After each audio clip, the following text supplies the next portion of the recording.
Flavie, tu te demandes peut-être ce que je fais dans une voiturette. Je te rassure, je vais pas faire du golf, mais je t'emmène dans une pisciculture. C'est un domaine qui élève des esturgeons pour faire du caviar et c'est une spécialité locale. Alors aujourd'hui, on va découvrir ensemble tous les secrets de l'or noir de Neuvic. C'est tout près de Bergerac avec Laurent, son fondateur.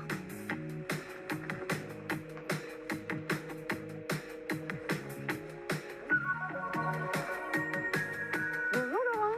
Bonjour Valentine, bienvenue à Neuvic. Merci. Alors ici, on est dans la zone où on accueille les plus petits poissons. Ils sont nés dans les closeries. Ok. Et on reproduit chaque année 20 000 petits alevins. Donc toi, tu es le fondateur de la maison. Voilà, j'ai créé la société en 2011. Qu'est-ce qui t'a donné envie de te jeter à l'eau? On produisait du caviar à partir d'esturgeons pêchés dans la nature. Oui. Et je trouvais que c'était très beau de se dire maintenant on élève les poissons.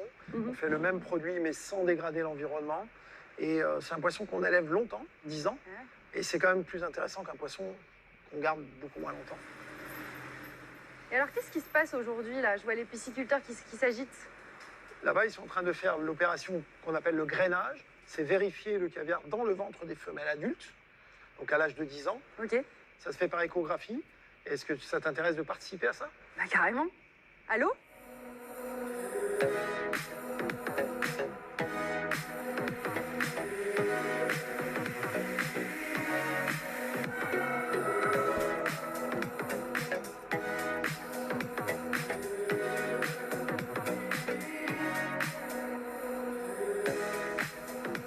Il faut prendre les poissons dans le bassin là-bas et les amener ici pour qu'il y ait des échographies.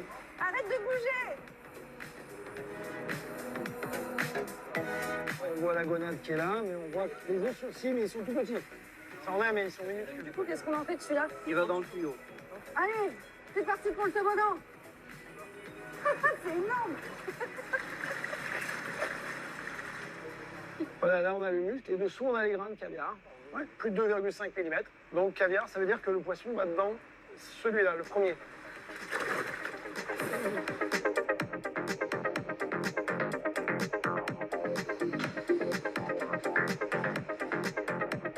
Alors, comment ça se passe exactement la fabrication du caviar? La première étape, ça va être de tamiser les œufs à travers un tamis comme celui-ci et récupérer le tissu folliculaire qui englobe les œufs, La poche. la poche. Ok. Ce tissu-là, il va être composté.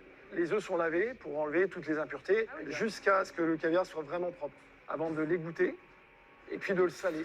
Qu'est-ce que ça va venir produire comme action sur les œufs, le sel exactement? Et c'est à partir du moment où le sel est mélangé avec les œufs que ça devient du caviar. Avant, c'est des œufs de poisson. Maintenant qu'on a bien bossé, on va peut-être tous les goûter, non? Allez, on va goûter encore d'autres espèces Voilà. plus Hein, exotiques, le sevruga, le beluga. voilà, super. Allez, on y va.